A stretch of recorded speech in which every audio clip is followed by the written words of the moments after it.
Introduction. The Civil War is among the most widely studied events in American history. It had an essential role in shaping American society and securing the national identity of the United States.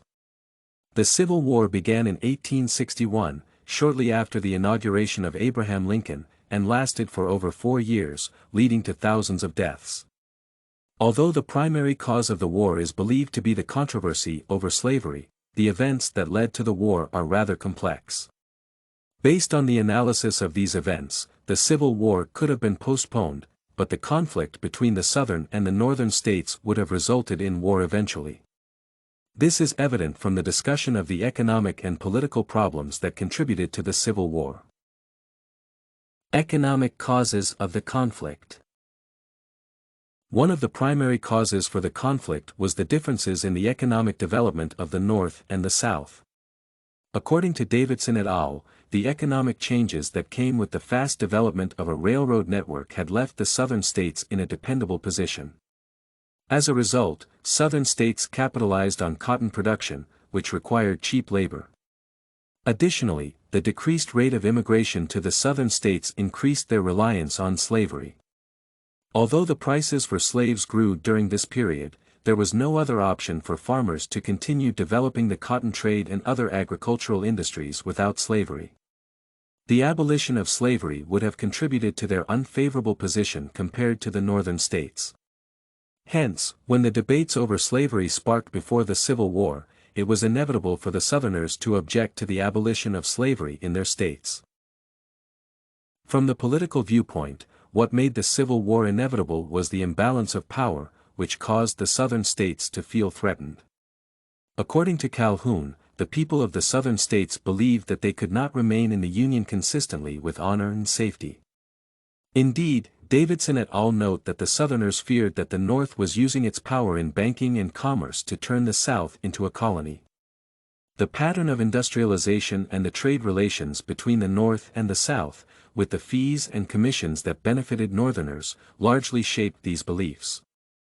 Although the idea of the colonization of the South was inaccurate, the perceptions of the Southerners contributed to their reactions to the political imbalance, thus causing increased tensions. The imbalance of power. The power conflict was further escalated by the instability of regulations, which prevented achieving a lasting compromise. This instability was particularly evident in the case of the Kansas-Nebraska Act, which repealed the Missouri Compromise. The bill was presented by Senator Stephen Douglas of Illinois in 1954 and led to an increase in tensions on the basis of the slavery controversy. The bill was based on the demands to organize the territories of Nebraska in an attempt to develop railroads there. In order to pass a policy that would organize the territory, Douglas needed the support of Southern senators, which required addressing the issue of slavery explicitly by repealing the Missouri Compromise. Therefore, Douglas moved to draft a bill that would satisfy their demands. Escalation of the conflict. Although the idea of repealing the Missouri Compromise was risky due to the growing tensions between pro-slavery and anti-slavery groups, supporting the development of railroads from east to west was the senators' priority. As explained by Davidson et al., the bill created 2 territories, Kansas, directly west of Missouri, and a much larger Nebraska territory, located west of Iowa, and the Minnesota Territory. Douglas's doctrine of popular sovereignty was to determine the status of slavery in both territories. This caused pro-slavery and anti-slavery activists to flood both areas in an attempt to influence the decision. Davidson et al. Explained that the tensions in Kansas escalated exponentially, leading to violent episodes that would come to be known as Bleeding Kansas. These events caused a further increase in the opposition between the South and the North, which would culminate with the election of Abraham Lincoln and the secession of 11 Southern states. As evident from Lincoln's speech "A House Divided," he believed that it was not possible to reach a middle ground and then one side of the conflict would ultimately prevail in the end, thus fostering unity in the nation. This idea opposed the arguments of Calhoun and other supporters of middle ground measures.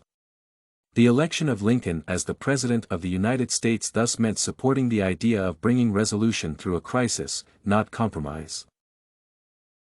Conclusion. Based on the analysis above, it is possible to conclude that the Civil War could have been postponed through means of compromise. Indeed, upholding the Missouri Compromise and achieving a balance of power and economic development between the North and the South could have eliminated the most urgent causes of the war. However, the division between states on such a fundamental issue as people's constitutional rights would have led to a violent conflict eventually. Had the war started later in American history, it could have led to more significant consequences, such as the permanent secession of certain states. Hence, Lincoln's position to resolve the conflict once and for all helped to preserve the unity of the nation and secure American national identity. You can find this and many other essay samples on our website, studycorgi.com.